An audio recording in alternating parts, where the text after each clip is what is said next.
Bueno, en la última clase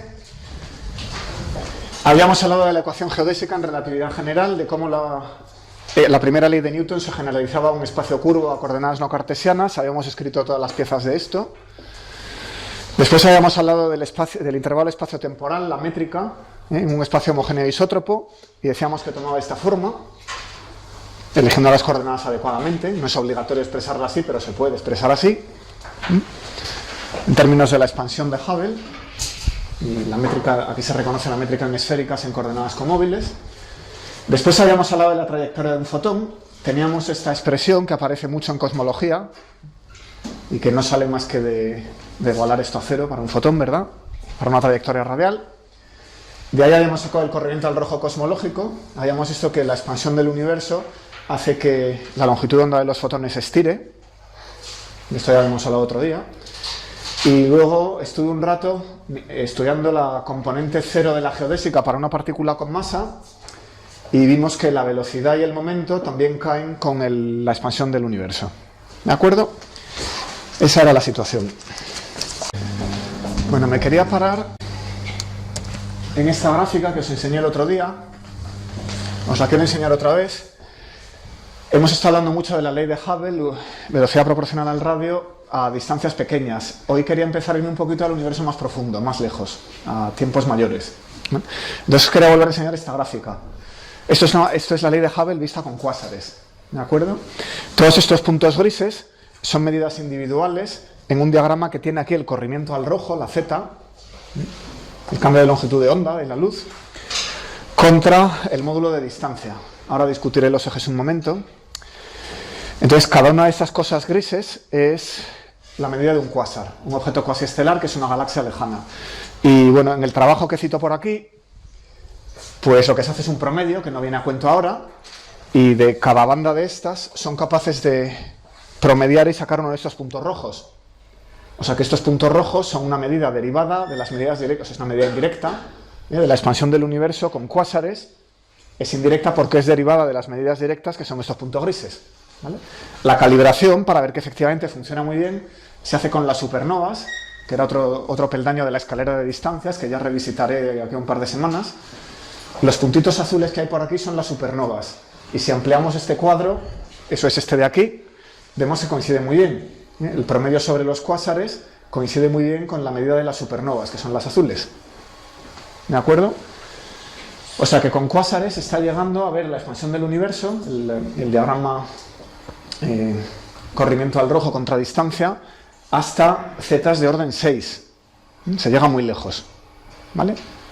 Esto es, claro, tenéis que pensar que el fondo cósmico de microondas está a 1100, está mucho más allá, pero por medida astrofísica directa, aquí estamos consiguiendo que una línea espectral se mueva un factor 6 en la escala de longitudes de onda y se sigue identificando. Esto es hidrógeno, vemos sus líneas, y con 6 veces menos energía seguimos viendo las líneas que corresponden al patrón del hidrógeno. O sea que no es trivial, ¿vale? Bueno, pues esto es para motivar un poquito la clase de hoy. Bueno, los objetos astrofísicos más lejanos.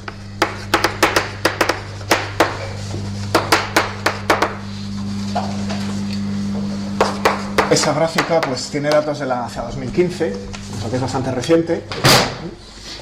Los cuásares,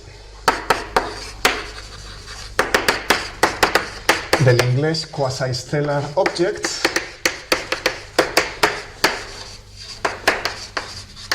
porque están tan lejos que parecen estrellas, no se puede resolver su tamaño como galaxia, ¿vale? Los hemos dibujado en esa gráfica, donde Z llegaba hasta 6, y por aquí teníamos el módulo de distancia, y habéis visto que había datos hasta 50 prácticamente, 45, 50. La gráfica hacía algo así, ¿vale? Y los puntos eran promedios sobre una población de cuásares muy grande. Bueno, entonces lo que pasa es que la luminosidad de los cuásares es muy variable. Entonces, como candelas estándar, individualmente no son demasiado buenos. La gracia es que al promediar sobre muchos sí se convierten en candelas estándar mejores, de luminosidad promedio, que sí es independiente del corrimiento al rojo. No, pero bueno, entonces son candelas estándar en promedio.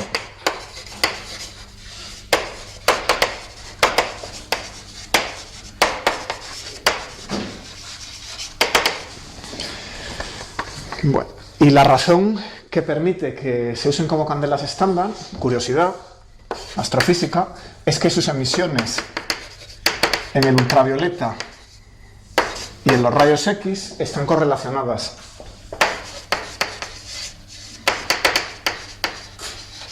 Con lo cual, si solo veo la emisión en rayos X, es el problema de siempre, la degeneración distancia-luminosidad. Si lo veo más brillante, no sé si es porque es intrínsecamente más brillante o porque está más cerca.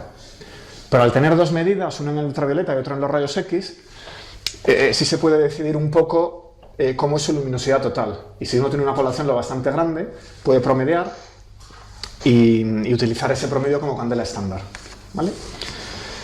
Entonces, la razón que están correlacionadas, yo de esto sé cerca de cero, pero lo que entiendo es esto. Eso es el cuásar, que es un núcleo galáctico, ¿no? Está emitiendo rayos X.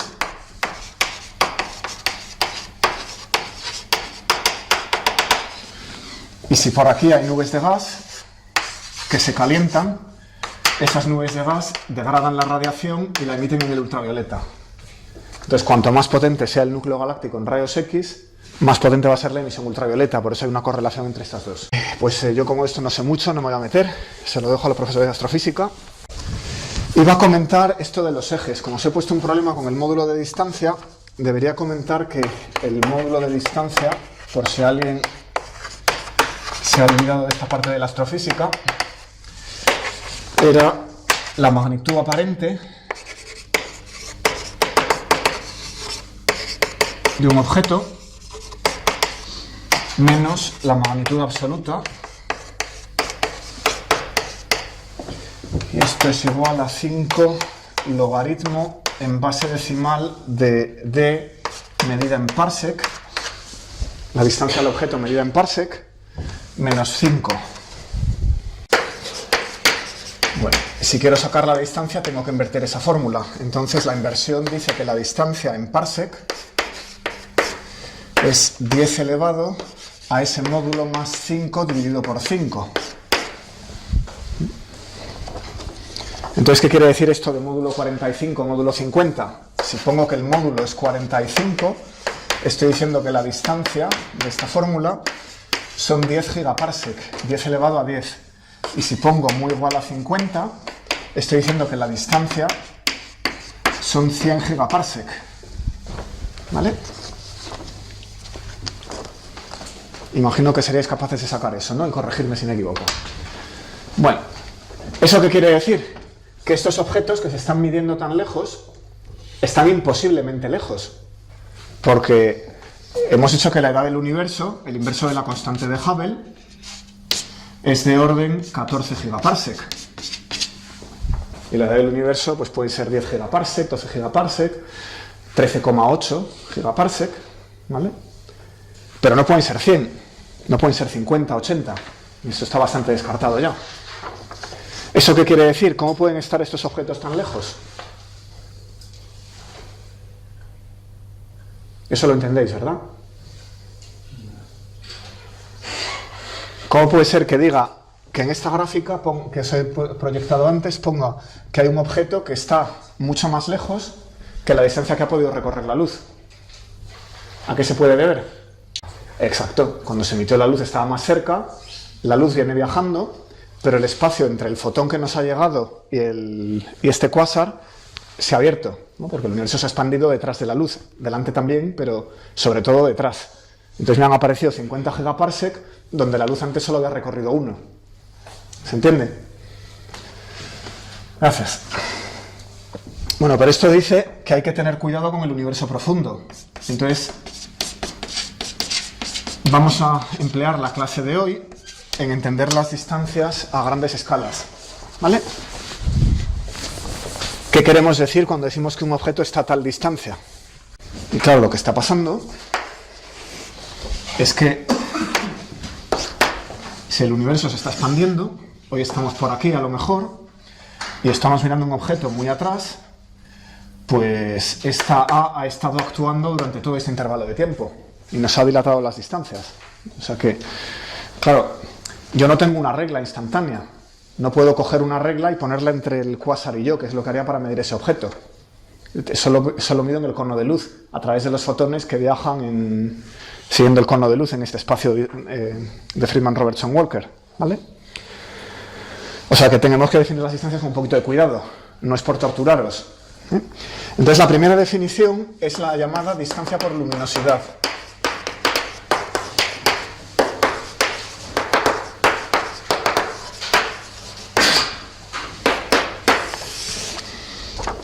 Bueno, nada, cogemos una candela de luminosidad conocida, una candela estándar, un objeto cuya luminosidad sea conocida, un núcleo de galaxia o lo que sea, del que sepamos más o menos lo que brilla intrínsecamente. Bien, entonces esto nos da una luminosidad absoluta.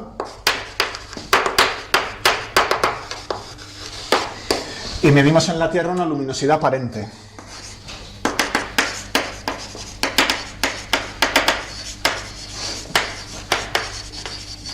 Recordemos que esto dimensionalmente es la potencia que emite la estrella o la galaxia, o la supernova, y esto es el flujo de energía. La luminosidad aparente en la Tierra, la letra L, tiene dimensiones de energía por unidad de tiempo y área, ¿vale? Eso es lo que se mide en un detector, la energía que entra por unidad de tiempo y área. O sea que tiene unidades de esta a otra dividida por área. Entonces podemos igualar. Si conozco L, ¿qué es L pequeñita? L minúscula es la luminosidad en la estrella dividido por 4pi por la distancia al cuadrado, ¿de acuerdo?, que haya de la estrella a nosotros. Esta ecuación en espacio euclídeo es la definición de L, pero en un espacio curvo lo vamos a usar como definición de D. Conozco la luminosidad absoluta del objeto astrofísico porque lo entiendo, mido la luminosidad L y por definición, vamos a darle la vuelta a la definición, este objeto es la distancia por luminosidad, ¿vale? O sea, es la distancia aparente a la que está un objeto cuyo brillo conozco, cuya intensidad luminosa conozco. ¿Se entiende? O sea que esta ecuación es definitoria de DL.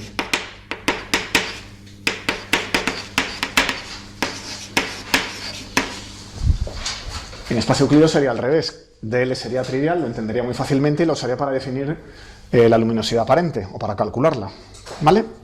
Y claro, L pequeñita se mide en vatios por metro cuadrado, porque L mayúscula se mide en vatios y D en metros. Bueno, en realidad la mediremos en gigaparsec, pero son metros, ¿no? Son muchos metros.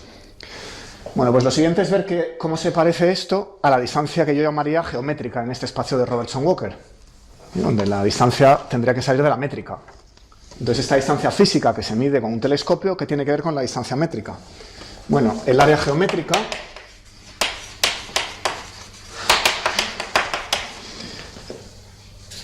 cuando la luz llega a la Tierra, aquí tenemos el objeto astrofísico, esto va creciendo, cuando la luz llega a la Tierra, ¿cómo calculo el área de esa esfera, que es sobre la que se está repartiendo toda esta luz? Bueno, sabemos que tenemos R0, que va a ser la distancia coordenada comóvil, en las coordenadas estas comóviles de la malla que está en reposo con los clústeres de galaxias, con los racimos de galaxias, ¿no? Entonces, esa R0 me da la distancia comóvil, pero no me da la distancia geométrica física. Eso me lo daría R0 por el factor de escala, ¿vale? Y le pongo el 0 porque es hoy. Este 0 en realidad no me hace falta, se lo podía quitar, pero se lo he colocado para que quede claro que es una constante. Y A0 lo que quiere decir es el factor comóvil, el factor de escala hoy. Bueno, entonces nada, el área es, una vez hecho esto, es 4pi R0 cuadrado A0 cuadrado. Eso es lo que yo esperaría del área de verdad, ¿vale? Eso es el área geométrica. ¿Puedo igualarlo aquí y decir que dl va a ser R0 a 0? La verdad no, pero os voy a dejar pensar por qué. Si esto fuera espacio euclídeo y mecánica newtoniana y todo funcionara como Newton creía, la luz, etc., yo ahora cogería este área y le igualaría ese denominador y diría que D es R0 por A0. Pero en ese espacio de Robertson-Walker y en el universo en expansión esto no funciona así. ¿Alguien sabe por qué? Pensadlo un segundo. Es el corrimiento al rojo. Los fotones que salen azules, llegan a la Tierra en rojo. O sea que la potencia no solo se ha disuelto en un área mayor, sino que además se ha perdido al estirar la longitud de onda. ¿Vale? Hay una pérdida debido a la energía de cada fotón.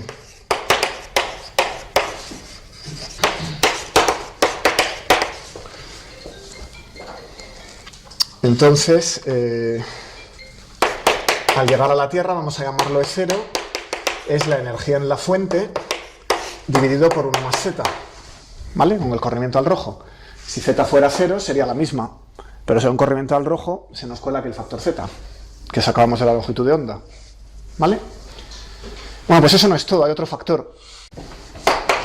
Este es menos fácil. Es el ritmo de emisión en la fuente.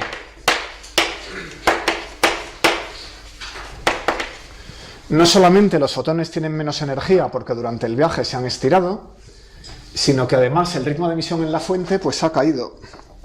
El tiempo entre fotón y fotón que nos llega no es el mismo que el tiempo de emisión en la fuente. En la fuente pongamos que los fotones se emiten con una cadencia delta t fuente. Se emite un fotón, el fotón sale, a continuación se emite el siguiente, pero como el universo se ha expandido un poquito en ese intervalo, el siguiente fotón nos llega retrasado. O sea que la cadencia de emisión de fotones se retrasa y recibimos menos, los recibimos más despacio. O sea que hay dos factores de 1 más z, uno debido a que cada fotón está estirado en longitud de onda y otro debido a que hay menos fotones por unidad de tiempo. ¿Vale? Y eso se suma a este efecto geométrico y hay que meterlo aquí todo. Consecuencia. La luminosidad aparente es la luminosidad en la fuente, tienen dimensiones distintas, hemos dicho, y el factor es 4pi a0 cuadrado r0 cuadrado por 1 más z cuadrado. ¿Vale? Ahora ya puedo comparar esa fórmula con esta. He puesto el área geométrica y dos factores 1 más z que reflejan la caída de energía de cada fotón y la cadencia menor de llegada de fotones. Comparo esta fórmula con esta y decido que la distancia medida por luminosidad es igual a la distancia que yo llamaría geométrica de Robertson-Walker por 1 más z. Como es al cuadrado, pues uno de los factores se mete aquí y ya lo tenemos. ¿Vale? ¿Qué quiere decir esta fórmula? Pues quiere decir que los objetos a gran distancia, los objetos lejanos, aparentan estar más lejos.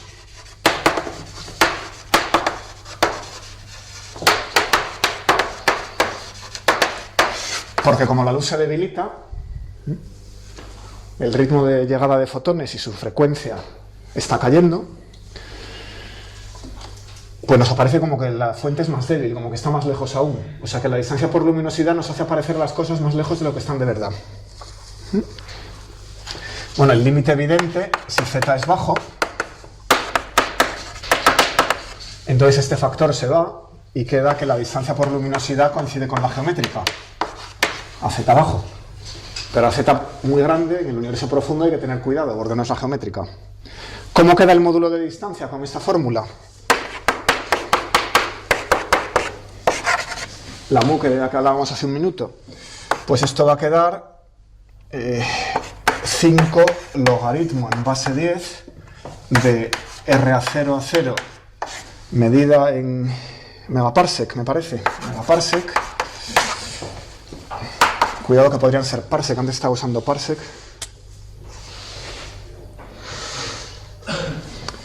Cuidado con las unidades, luego las revisaré. Y luego el logaritmo en base 10, que es lo que me interesa, de este factor 1 más z elevado a 5 más 25. ¿Vale? Este factor 1 más z se mete en la cuenta del módulo de distancia. ¿Vale? La magnitud aparente, que me da el módulo de distancia, me aumenta 40, 45, 50. Este módulo aumenta debido al factor z. ¿Vale? Que es un efecto de que la luz llega debilitada. No hay problemas con eso, ¿verdad? Bueno, voy a abrir una parte antes de seguir.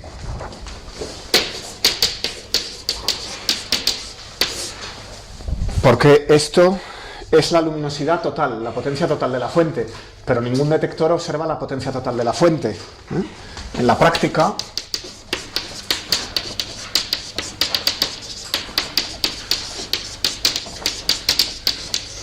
los detectores miden una banda limitada.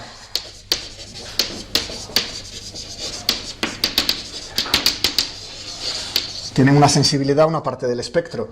Entonces hay que aplicar una corrección llamada K. Vamos a explicar esto en un momento.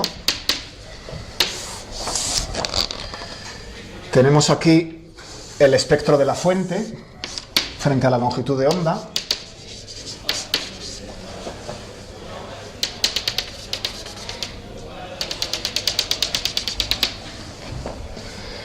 Y este otro en línea rayada es el espectro que se puede ver, por ejemplo, en el detector,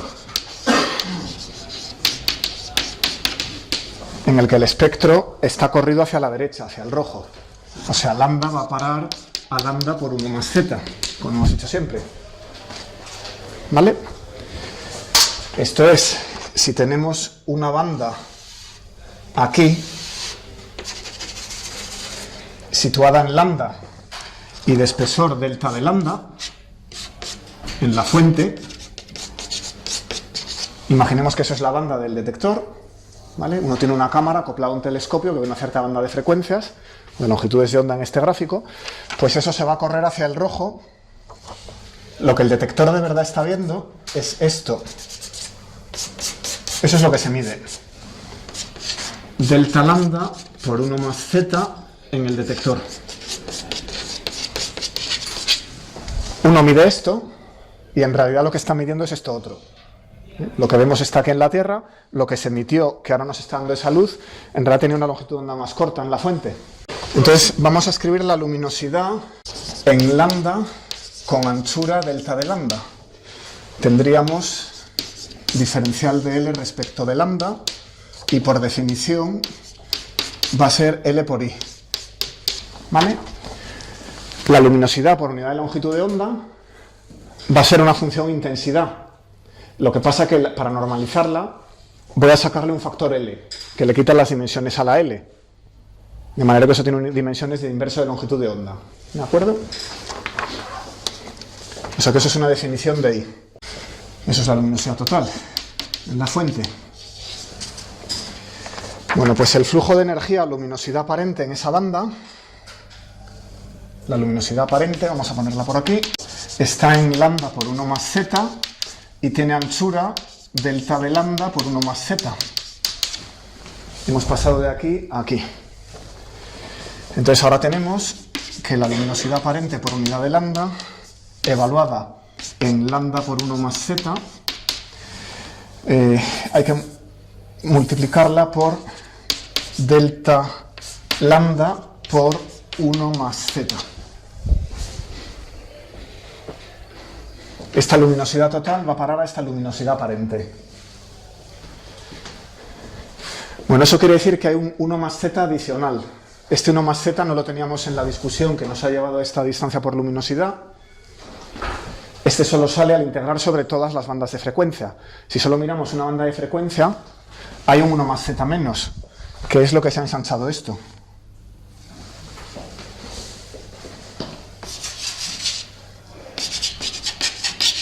Esto es nuevo, ¿vale? O sea, si el detector tiene una banda de frecuencia limitada, hay un 1 más z menos, y entonces, combinando esta ecuación, sustituyendo la L por la L mayúscula, queda que y usando la anterior, la que estaba en la pizarra anterior, que me daba la fórmula para la L mayúscula en términos de 4pi R0 cuadrado a 0 cuadrado 1 más z a la cuarta, pues queda esto, de L respecto de lambda, evaluado en lambda por 1 más z, es igual a L por I en lambda, y esto todo junto es el diferencial de la luminosidad en la fuente respecto de lambda, es esto de aquí, y ahora el denominador tiene una potencia menos, es 4pi a 0 R0 cuadrado, y en vez de 1 más z a la cuarta, 1 más z cubo, ¿vale? O sea que toda la potencia me llega a la Tierra como una luminosidad aparente dividida por 1 más z a la cuarta. Pero si miro en una banda de frecuencia dada, es 1 más z cubo, en vez de cuarta, por este efecto. Vale, cierro la parte. Vamos con la alternativa. Eso es la distancia por luminosidad. Otra distancia que puedo definir es la distancia, y si me dejo esta ecuación,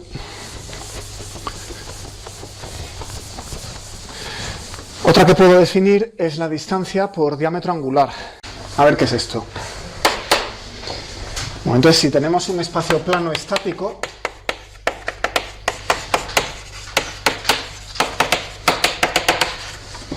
tengo un objeto de tamaño d, imaginemos un objeto de tamaño d conocido, que está a distancia d y subtiende un ángulo diferencial de θ, ¿vale? Bueno, si θ es pequeño, me puedo olvidar del diferencial. Confundiendo el seno con el ángulo, a primer orden en serie de Taylor, esto es como siempre d mayúscula entre d, ¿vale? Entonces, la d, que es la distancia al objeto, resulta ser el diámetro entre θ. Si es pequeño, si no, tengo que tener cuidado con el seno, ¿vale? Bueno, en espacio plano es fácil. ¿Qué pasa en el universo en expansión? Tengo que tener cuidado porque, claro, imaginemos que tengo este triángulo, el universo se expande y un momento después tengo este otro triángulo, porque el objeto se ha ido más lejos. El diámetro es el mismo, pero ¿cómo aparenta ser? Según la distancia a la que esté. Vamos a analizar eso. El objeto se está alejando hacia allí. Esto es un tamaño físico conocido, pero que se está alejando. Entonces, ¿qué hacemos? ¿Vale? Bueno, por isotropía voy a colocar el eje Z hacia la visual. No era la métrica de Robertson-Walker que teníamos el otro día.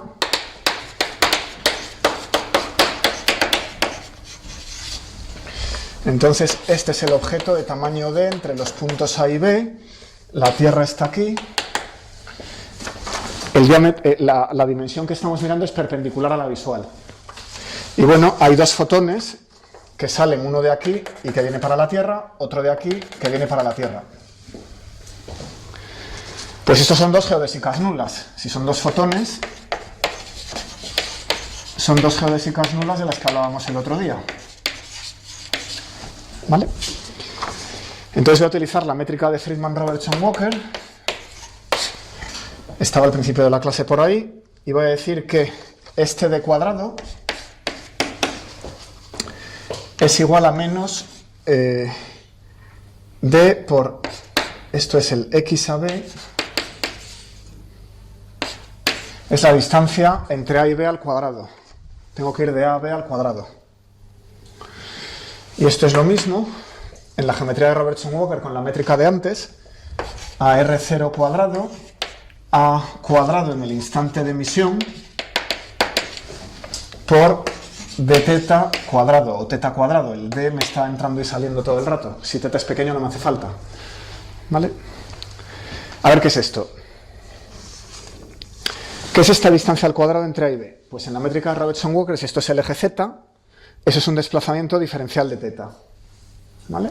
Me voy a la métrica, cojo el último corchete y leo que delante había un r cuadrado. Como esto es comóvil, da igual que le ponga el 0 o no, siempre es el mismo.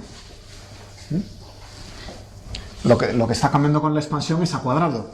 Entonces, lo mido en el instante de emisión de los fotones. La distancia era d cuando los dos fotones se emitieron.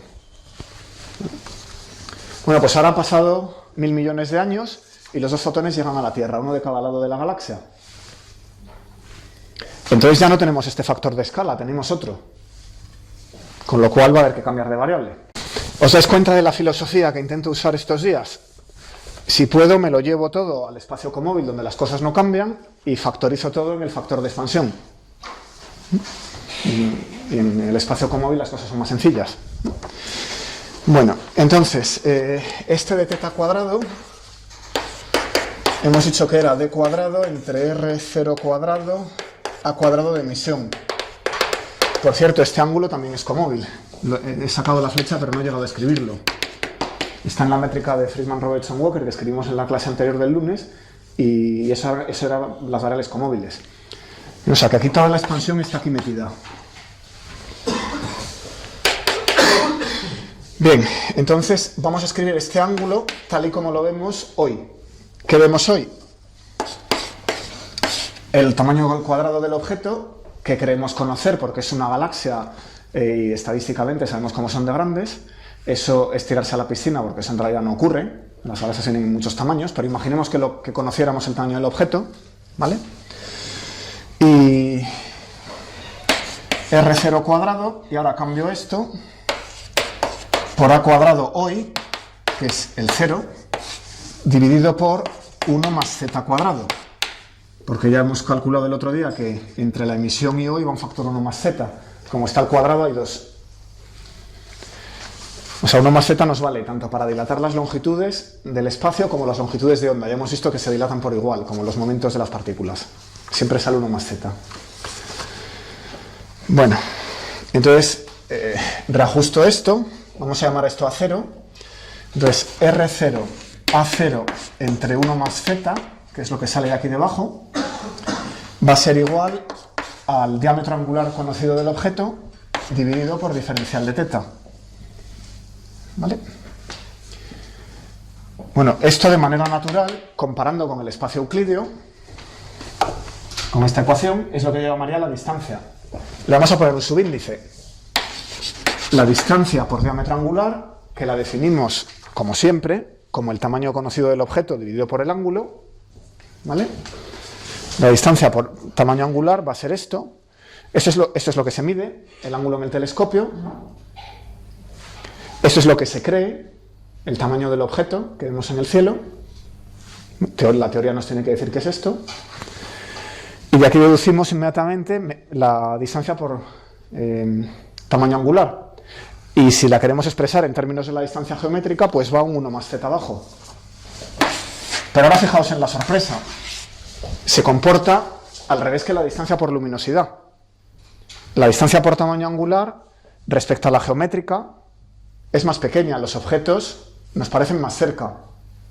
Sin embargo, la distancia por luminosidad hace lo contrario. Los objetos nos parecen estar más lejos. Por eso sí que hay que tener cuidado con cómo definimos las distancias cuando estamos en el universo profundo. ¿Esto lo habéis visto antes?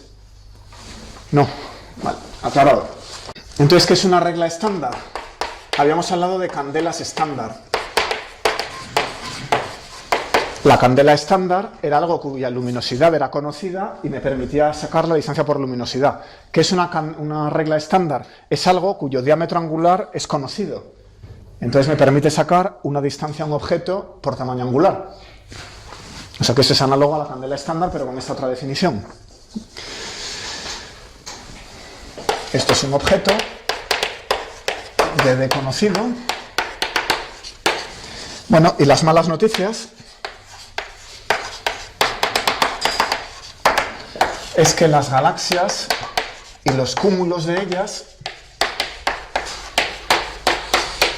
vienen con gran variedad de tamaños. Las estrellas de neutrones sí sabemos lo que miden, entre 10 y 13 kilómetros, pero si no podemos ver una en nuestra galaxia como para verla en el universo profundo, ¿vale?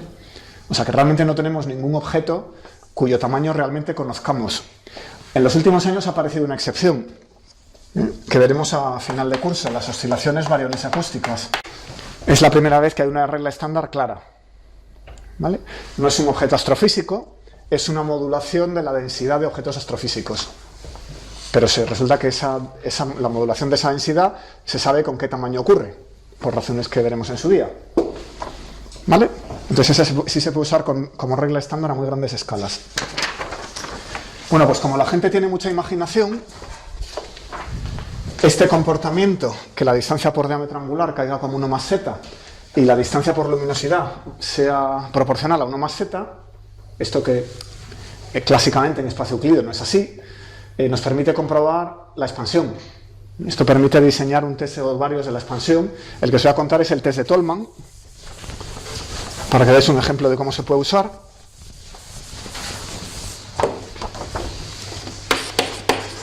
Comprobación de Tolman de la expansión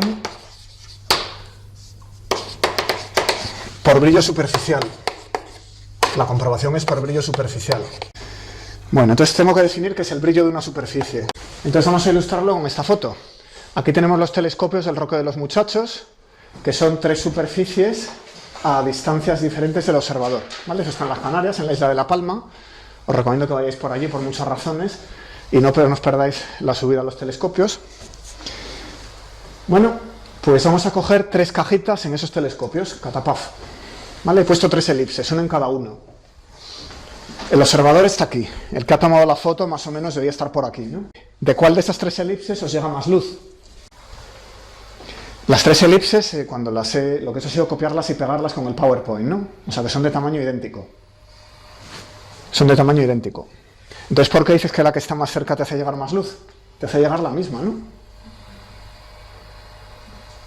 Es cierto que eso está más lejos, pero como la elipse que yo he cogido es la misma, toman más superficie de la cúpula del telescopio. O sea, esto es un porcentaje más pequeño de esta cúpula, esto es un porcentaje mayor de esa cúpula. ¿Verdad que sí? O sea, que la luz que os llega en realidad es la misma. Pero hemos visto que la luminosidad aparente no recoge este efecto. La luminosidad aparente me está dividiendo la potencia que me sale de una superficie por el área en el observador. ¿Vale? Entonces, esa observación de que la luz tiene que ser la misma motiva la definición de brillo. ¿Vale?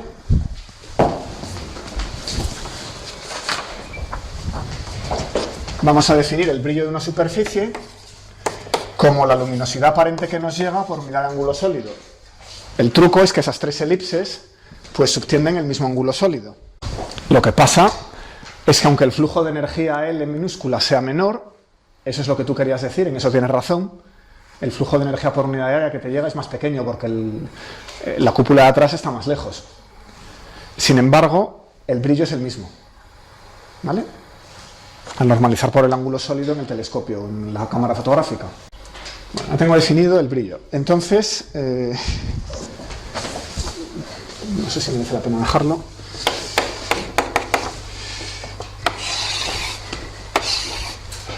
Rehago el dibujo para cuando se os olvide. El mismo ángulo sólido, diferencial de omega. Aquí coge un trocito más pequeño de área, aquí coge un trozo mayor. Y claro, como el área cae como la longitud al cuadrado, ¿verdad? Pues de omega es el mismo, pero aquí el área es un poquito mayor. Hacia adentro el área cae como la longitud al cuadrado, pero en un espacio euclídeo plano hemos dicho que la luminosidad aparente también cae como 1 entre la longitud al cuadrado. O sea que en un espacio plano las dos cosas se compensan y el brillo de la superficie es el mismo. Bueno, pues ahora nos vamos al universo profundo. ¿Qué pasa? Que la distancia por diámetro angular, que es lo que estamos usando aquí, es distinta de la distancia por luminosidad, que es lo que estoy usando al decir que la luz que viene de aquí cae como 1 entre la distancia al cuadrado. Eso ya no es cierto. Hay el factor 1 más z al cuadrado ese que teníamos por ahí. Con lo cual, la observación que acabo de hacer de que el brillo es el mismo, deja de ser cierto. Si en vez de mirar a 3 cúpulas a pocos metros, miramos a 3 objetos a varios gigaparsec, el brillo ya no es el mismo. Esto que acabo de contaros falla. Eso es un poquito contraintuitivo, pero sale muy bien con estas definiciones de distancia, ¿vale? Lo voy a escribir. La luminosidad aparente hemos dicho que era L entre 4pi por la distancia de luminosidad al cuadrado. La luminosidad total la voy a escribir como luminosidad por unidad de área propia. Dejadme apuntar eso aquí. Eso es la luminosidad por unidad de área propia en la fuente. Y esto está dividido por 4pi de L cuadrado. Bien, ¿qué es este omega? El ángulo sólido es el área entre la distancia angular, la distancia por diámetro angular al cuadrado. A ver, combinamos, esto es la definición de distancia angular que teníamos antes, eso es la de, bueno, elevado, o sea, lo he escrito en una dimensión con un ángulo, pero es lo mismo con el ángulo sólido. En lugar de, antes usé longitud y distancia, ahora utilizo área y distancia al cuadrado, pero el área perpendicular puesta allí lejos es d por d, o sea que es lo mismo, ¿vale? O sea que aquí tengo la distancia angular, pero en esta fórmula tengo la distancia por luminosidad. Si las combino, pues tengo que el brillo, que es igual a L entre omega, vamos a irnos por aquí, entonces tenemos que el brillo es igual a LA entre omega por 4pi de L cuadrado, que es igual a LA entre, y ahora elimino omega usando la ecuación de abajo de aquel lado de la pizarra, A entre dA cuadrado por 4pi de L cuadrado, lo demás lo dejo igual, y esto es la luminosidad por unidad de área propia entre 4pi, la distancia por diámetro angular entre la distancia por luminosidad al cuadrado. A ver, ¿qué hemos obtenido? El brillo. Eso es la energía por unidad de tiempo y área y por unidad de ángulo sólido. Se saca de la L pequeñita y la demás se añade el ángulo sólido. Pues es esta luminosidad por unidad de área en la fuente, dividido por 4pi, y luego el cociente de las dos distancias que hemos definido al cuadrado.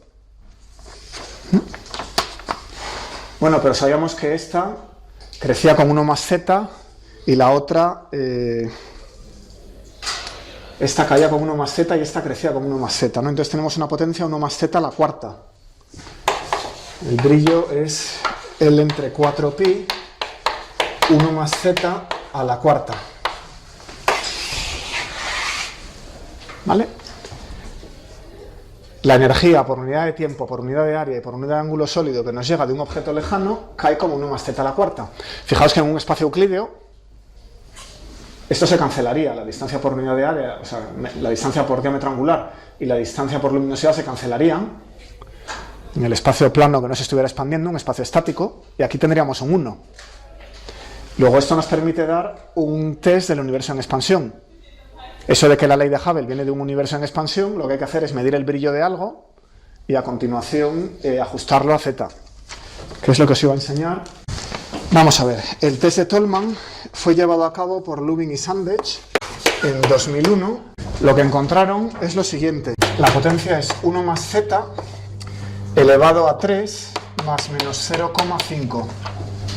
Sus datos están dados de manera bastante más complicada, pero se puede resumir en esto. ¿Eso qué quiere decir? Bueno, si esos datos están bien, el universo estático queda excluido, ¿vale? Para llegar aquí a una constante, ¿verdad? Pues hay que bajar muchas potencias, muchas veces 0,5. Bueno, ¿eso es consistente con 4? En el límite, 3 más 3 y pico, hasta 4, pues hay 2 sigmas.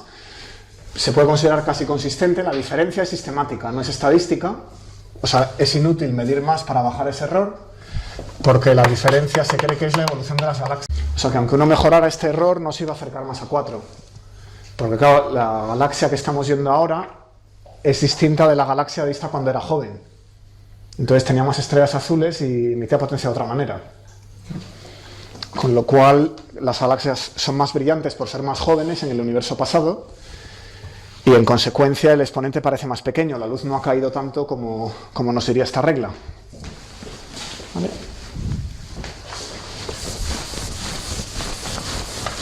Bueno, pues eso es el test de Tolman. Lo podéis leer en el libro de Weinberg de cosmología.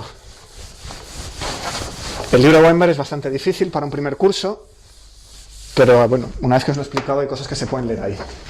Lo que os conté antes de la luminosidad por bandas espectrales cortada en lambda está en el libro de Narlikar. ¿Vale? ¿Cómo vamos? Un ratito más. Bueno, pues os voy a contar ahora qué es el horizonte de Hubble. Vamos a hablar de horizontes. Bien, habíamos dicho que los objetos muy lejanos, las galaxias, satisfacían una ley de Hubble.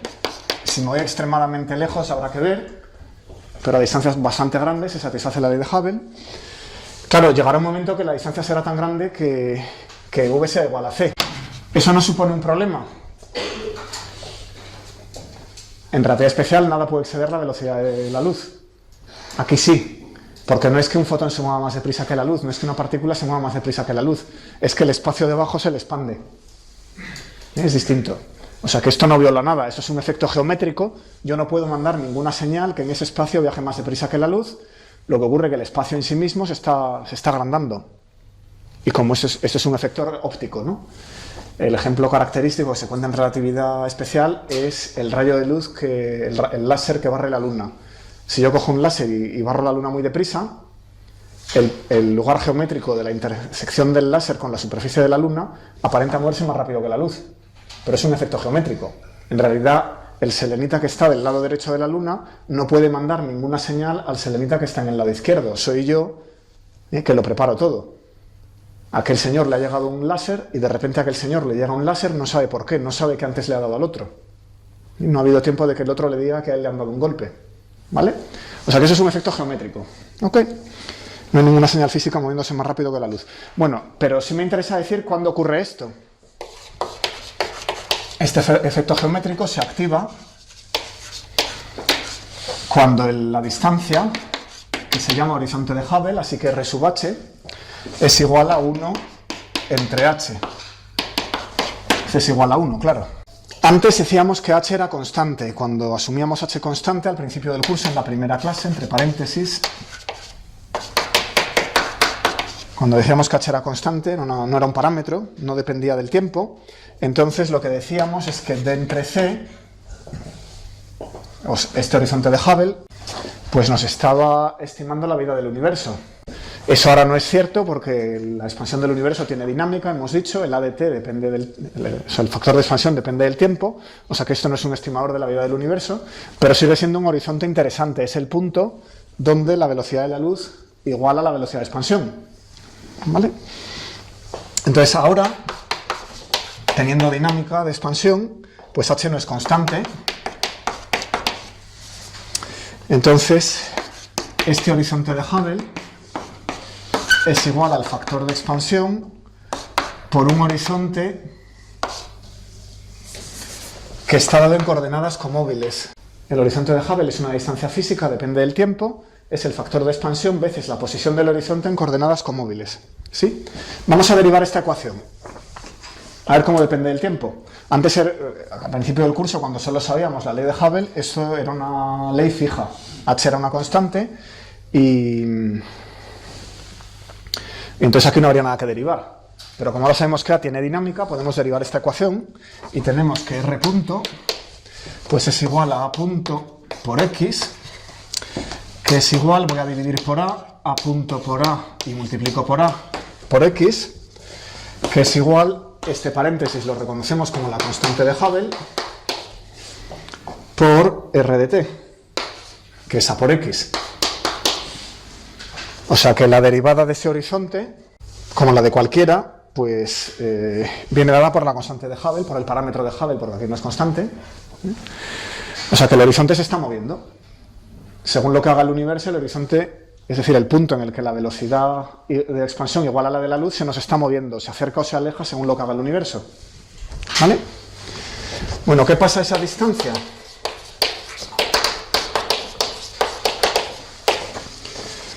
Entonces ahí los objetos se mueven con velocidad c. Tenemos aquí la Tierra. Aquí tenemos el objeto que está en recesión con v mayor que c, porque está justo al otro lado del horizonte. Está pasado RH y este objeto se intenta comunicar con nosotros. Y entonces nos envía un fotón. ¿Pero qué pasa? Que el espacio entre nosotros y ese punto se está agrandando. Y se agranda tal que ese punto recede con velocidad mayor que c. Así que aunque el fotón nada hacia nosotros con velocidad c, no llega nunca. Porque el espacio en medio se le está agrandando más deprisa. Con lo cual, un objeto que cae detrás del horizonte de Hubble ya no podemos verlo.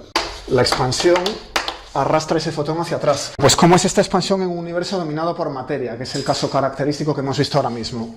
En este caso particular, en que el universo tiene una densidad de materia que ya sabemos cómo afecta a, ya vimos cómo el factor de escala se movía y cómo la constante de Hubble era 2 entre 3t, era un parámetro de Hubble que dependía del tiempo, pues el inverso, h menos 1, es 3t partido por 2. ¿Eso qué quiere decir?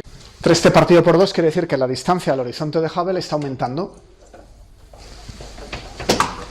El horizonte de Hubble se escapa linealmente en el tiempo, con lo cual los objetos que podemos ver en un universo dominado por materia cada vez van siendo más, porque se meten en el horizonte de Hubble. El universo se expande, pero como cada vez se expande más despacio, muchos objetos que en la malla coordenada como móvil antes estaban fuera de nuestra visión, se meten dentro del horizonte y pasan a ser visibles. Eso es lo que pasa en un universo dominado por materia. Hay un ejercicio en la hoja de problemas sobre esto. ¿Vale? Bueno, hablando del horizonte de Hubble, que es el diagrama de Hubble, y luego sigo con otros horizontes, la ley de Hubble la habíamos dibujado así. Distancia, velocidad de recesión, línea recta, V igual a H por R. Pero ese diagrama tiene un problema, que es que, claro, los objetos muy lejanos se nos agolpan todos cerca de C. Aquí cada vez hay más objetos. Entonces no es práctico. Aquí tenemos las galaxias más cercanas, aquí los cúmulos más cercanos, los cuásares, los objetos más lejanos, cuando Z ya es grandecita, Z es de orden 1 mayor, se nos agolpan todos aquí. Entonces en este diagrama siempre tendríamos un pegote que correspondería a el horizonte de Hubble y aquí tendríamos la C. ¿Vale? Con lo cual los diagramas en cosmología serían siempre un pegote aquí y luego unas cuantas cosas por aquí debajo. Entonces, para evitar eso, en vez de usar V, hay que cambiar la variable. Por eso se utiliza, típicamente, esto es el diagrama de Hubble, la distancia por luminosidad frente a la Z. ¿Vale? El corrimiento al rojo frente a la distancia por luminosidad que hemos definido antes. Bien, a los astrofísicos les gusta torturarnos, entonces la distancia por luminosidad la ponen en escala logarítmica como el módulo ese que hemos definido antes. O sea que esto muy a menudo lo que se da es el módulo, porque claro, así podemos en escala logarítmica ir mucho más lejos. Y el módulo es algo que se mide a través de la luminosidad, por tanto lo que mide el módulo es un logaritmo de la distancia por luminosidad, como vimos antes. Bueno, entonces claro, puse el gráfico de los cuásares, que hacía algo así, ¿verdad?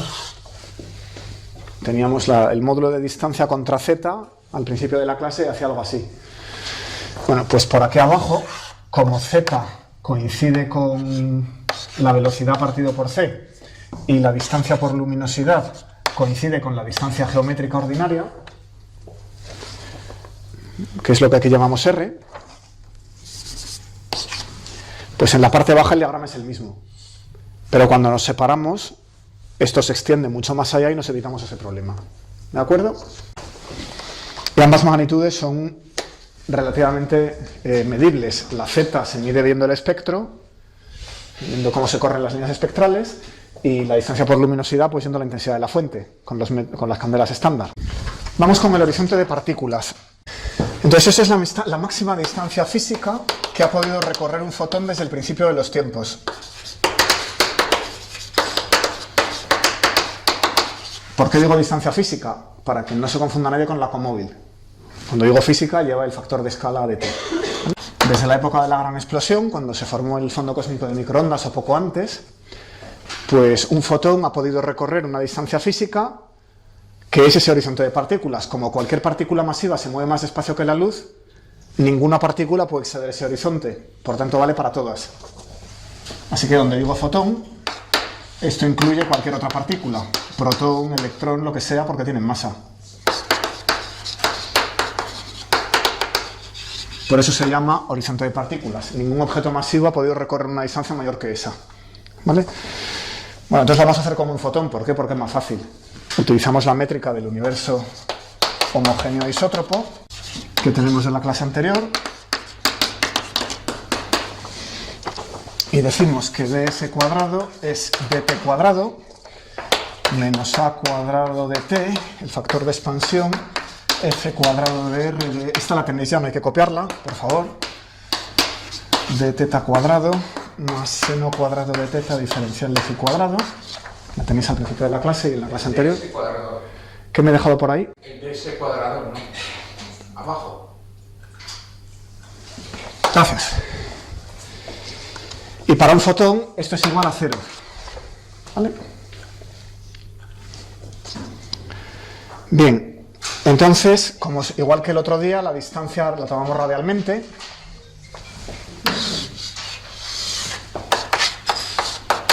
Esto de aquí es la distancia al cuadrado radialmente, lo que recorre el fotón hacia nosotros. Nos olvidamos de la parte angular, estamos en el centro, como podemos elegir cualquier centro, nos lo ponemos encima. Y entonces el horizonte de partícula, RP de t, pues es igual de esa ecuación a de t, la integral entre 0 y r de, vamos a ponerle unos gorritos a las variables mudas, o unas primas, o lo que os guste, ¿vale? Para no confundir la variable muda con el límite de integración. O sea que integro este f de r diferencial de r desde nosotros hasta el objeto astrofísico en coordenadas comóviles y luego lo multiplico por el factor de expansión y eso es la máxima distancia que ha podido recorrer ningún fotón. Bueno, pero como esto es 0, puedo relacionar f de r diferencial de r, como hicimos el otro día, con diferencial de t dividido por a de t. Así que esto es lo mismo que a de t usando la métrica. O sea, lo que voy a hacer ahora es combinar estas dos cosas y decir que la suma es 0. Eso es 0. Entonces elimino la distancia f de r diferencial de r en términos de diferencial de t gorrito entre a de t gorrito. Diferencia. Esta a de t es el factor de expansión en un instante dado. Y esa a de t está integrada sobre todo t hasta ese instante dado. Bueno, pues un ejemplo de estos. Un factor de escala que sea una potencia, como el universo dominado por materia. Si decimos que el factor de escala es el factor de escala hoy, en t0, o en cualquier instante que elijamos, por t entre 0 elevado a una potencia, y esa potencia podía ser 2/3 si el universo estaba dominado por materia, 1/3, un medio, este es un medio, era la raíz, si está dominado por radiación. O sea que es alfa. Tenemos dos ejemplos en los que el universo efectivamente se expandía como una potencia. Universo con contenido solamente de materia, 2/3. Solamente radiación, un medio. Universos más complicados, habrá que ver. Bien, entonces sustituyo esa ley en esta integral, entonces puedo sacar la integral. ¿Qué queda? El horizonte de partículas a tiempo t es t elevado a alfa, que viene del factor que hay delante. Luego una integral entre 0 y t, diferencial de t dividido por t gorrito elevado a alfa. ¿Vale? La integral es muy fácil, es t entre 1 menos alfa. O sea que el horizonte de partículas, la distancia que puede propagarse una partícula desde el inicio de los tiempos, crece con t linealmente. Pues no es muy contraintuitivo. Lo único que la velocidad de la luz es 1. Y aquí no sale 1, sale 1 entre 1 menos alfa. Vamos a escribir que es ese 1 menos alfa. En el caso de la materia, un universo cuya expansión se está frenando, aquí sale un 2/3, con lo cual me queda RP igual a 3T. Y si es radiación, ¿de dónde sale 3T? Es 1 menos 2/3, que es 1/3, y el 3 sube arriba. O sea que es 3T. Y si es radiación, 1 menos 1 medio es un medio que sube arriba como un 2. O sea que las partículas, desde el inicio del universo, los fotones, han recorrido una distancia que en un universo dominado por materia es 3 veces más que la que dice la velocidad de la luz. Recordemos que c es igual a 1. O sea que esto es mayor que ct. Pero claro, eso es un efecto aparente. No es que la partícula se haya movido más deprisa que la luz, es que el universo de abajo se ha estirado y la distancia que ya ha recorrido resulta ser mayor que cuando la recorrió. La distancia que ya ha pasado la partícula se ha estirado y parece mayor. Bueno, es mayor, de hecho. Pasa que ya no podemos verla porque está detrás, ¿no? Pero, o sea, la podemos ver como era antes, no la podemos ver como es ahora. Bueno, una curiosidad. ¿Qué pasa si tenemos un universo que se acelera desde el principio? Esto ocurre en las teorías de inflación, ¿vale? ¿Qué pasa si el universo se acelera desde el mismo principio?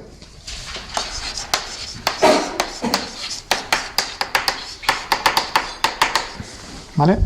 Durante grandes etapas de la vida del universo eso no ha sido cierto, pero a lo mejor al principio, desde el mismo principio se expandió, no lo sé, ya lo veremos. Pues entonces podríamos hacer que la integral divergiera. Esto es diferencial de t dividido por a de t, podría diverger. En ese caso, el horizonte de partículas sería infinito. Una partícula podría haber recorrido distancias arbitrariamente grandes. ¿Vale? Eso ocurre en los universos acelerados, en los que la expansión cada vez es más rápida. La partícula se va moviendo y el espacio que deja detrás se infla a gran velocidad, por eso lo llamamos inflación. Bueno, aparte es una broma porque eso se desarrolló en el año 80, justo cuando había una inflación tremenda por la crisis del petróleo, el 79, ¿no? Entonces se recicló la palabra. Pero aquí en este contexto lo que dice es que el universo se infla a gran velocidad.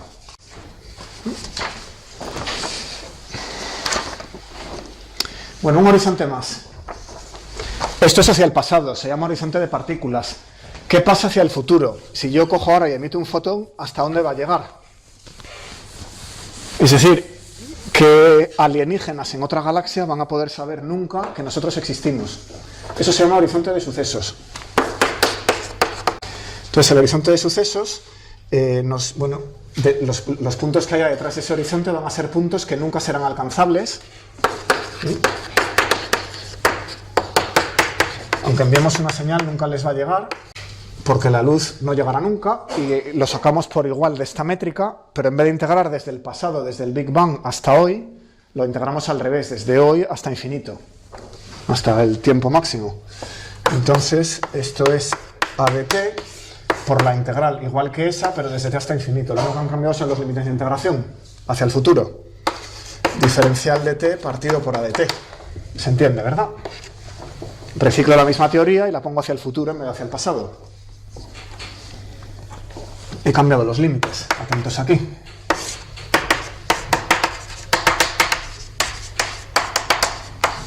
Desde hoy hacia el futuro. Eso es todo. Bueno, entonces aquí pasa lo contrario. Si el universo se frenara,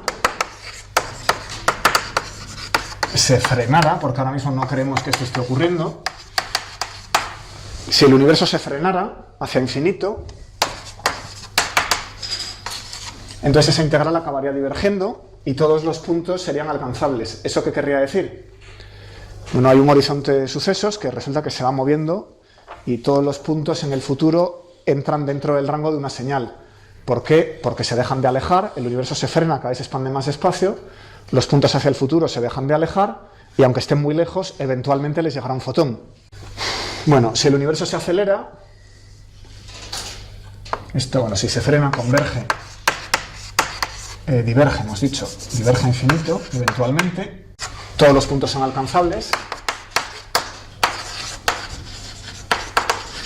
pero al revés, si se acelera, entonces la integral converge, esto es cada vez más grande, a de t crece y crece y crece cada vez más deprisa, con lo cual la integral, al ponerle aquí algo muy grande, en infinito converge perfectamente. Con lo cual, si el universo se acelera, realmente hay un horizonte. Hay sitios que nunca vamos a poder alcanzar. De hecho, nunca sabemos si están ahí o no, porque ellos tampoco nos van a alcanzar a nosotros, no nos pueden mandar una señal. O sea que el universo será homogéneo, pero nosotros no sabemos lo que hay al otro lado porque no podemos verlo. ¿Vale? Nunca lo veremos. Y la cuenta equivalente a esta, que decía que el horizonte de partículas era t entre 1 menos alfa, pues ahora va a ser t entre alfa menos 1. Metemos aquí una potencia, como aquella de la otra mitad de la pizarra, y aquí quedaría t entre alfa menos 1, que es parecida a esto. Bueno, ¿hay preguntas?